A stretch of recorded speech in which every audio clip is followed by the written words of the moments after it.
But without further ado, I think I'd like to get started on what all I have on my list. And first thing, I'm gonna get into politics later, but first is some personal stuff. Between last stream and now, I was actually thinking about the time when I was little. You know, it happens from time to time. I reflect when I was a kid, and I actually remembered that when I was a kid, I used to really not want to go to bed, which is common to a lot of kids, but what I didn't know was also common to a lot of kids is that I was genuinely afraid of going to sleep. You know, apparently it's not that uncommon for kids to have, like, nightmares and stuff. But I remember when I was, let's say, like, elementary school age on into, like, middle school and things like that, I would dread going to sleep because I would have, does night terrors apply here? Let's see, night terrors definition. Yes, okay. I would have nightmares, I would have night terrors, I would have episodes of, sleepwalking, I would have sleep paralysis as well. You know, basically, the nighttime was not fun for me. It was really not. So, I had this, like, brief revelation. It's like, man, okay, maybe there was a legitimate reason of why I didn't want to go to bed when I was little. But, I guess that's how it is with everybody. In fact, I remember it was like the first time I had a good dream.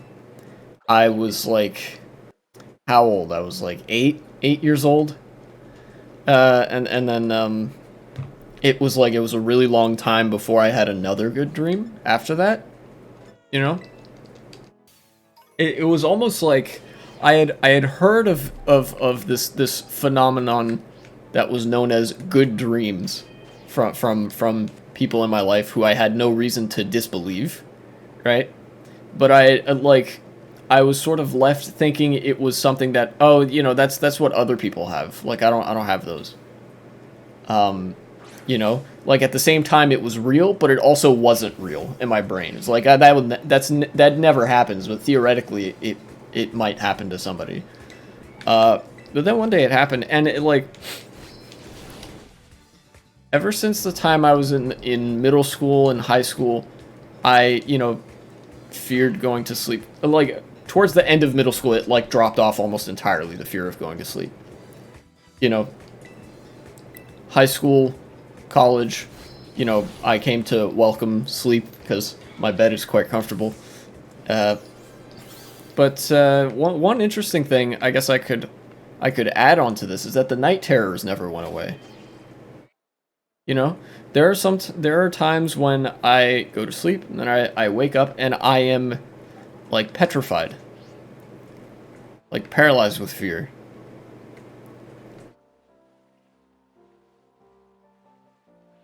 I don't get sleep paralysis as much anymore.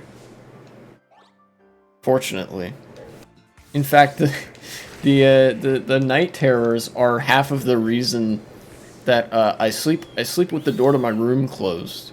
You know, if I have the door to my room open and I wake up in the middle of the night, you know, no lights are on, and if I were to, like, sit up in bed, one of the first things I see, you can kind of see my bed is back here. There's my cat sitting on the bed there. I don't know if you can see her. But I'm facing that way. So, like, I'd be facing that way when I sat up in bed, and my door is right here. So one of the first things I see when I sit up is my door. And if my door is open, then that gives me a window into just, like, gaping blackness. And you know, granted, it's also, if it's nighttime, it'll be dark outside, it'll be dark in my room. But, you know, I actually have a little RGB remote to turn on the strip lights up there.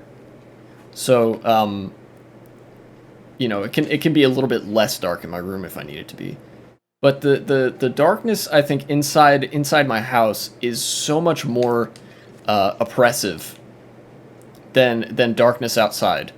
You know, like when I'm looking out the window, there's like a sense of openness, and cities never really sleep, so that it's like there's always lights on somewhere. There's signs of life, there's signs of and not just life, but hospitability. It's like I'm in a populated human environment, when I look outside. But inside the house, it's closed off. There's almost nowhere to move. And this could be just popular culture brain rot from like horror movies and stuff. But it feels very highly entrapping to be inside an environment like that at nighttime. And seeing like extremely dark visuals like that is what I think gives me the night terrors, or is what stokes the night terrors. Because I think I just have night terrors anyway when I wake up from a nightmare. Thankfully, I haven't had many nightmares lately, because a lot of the nightmares that I have are brought on by stress, and I'm trying to manage the stress in my life. I think I've done a decently good job at that. So it's working out. It's just a relatively small, but I think important realization I had about part of my experience growing up.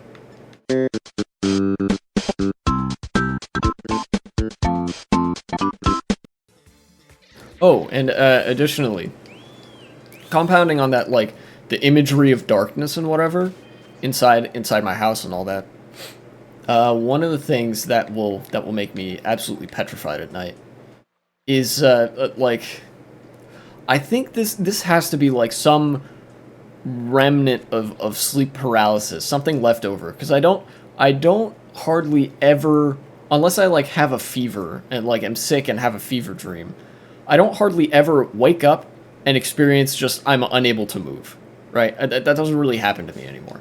But what does happen sometimes is I will wake up and sort of instinctively like try to collect myself, Sometimes it happens while I'll wake up in the middle of the night. It's like, oh, I gotta collect myself before I go back to sleep, make sure I'm nice and relaxed. And I'll turn on the lights, and I'll look around my room, and there will be just a dark figure, like a person, like person-sized, vaguely person-shaped kind of figure standing, and like I can tell that even though it has no eyes and whatever, it is facing me and looking directly at me, because like obviously I'm the only other intelligent being in the room. I'm presuming this thing to have some sort of intelligence or whatever. But what I realize about it is that the only reason that I can assign those characteristics to it is because I created it. Like, it's a figment of my imagination, literally. But it scares the bejesus out of me every single time.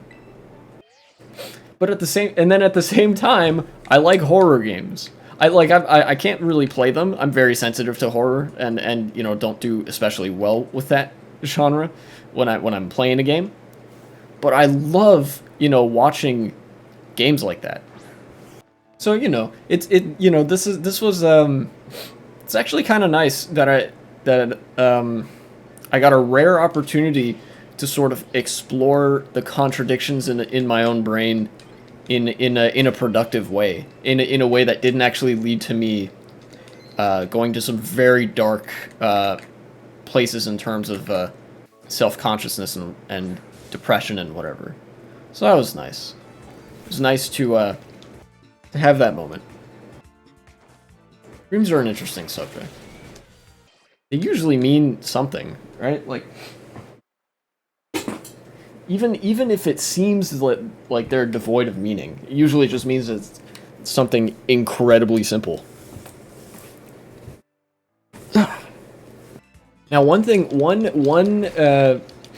a very rare bit of like material empiricism, big brain words, a very rare bit of connection between like my subconscious and then directly to the material world that I've noticed, is that if I'm too hot, I will have nightmares.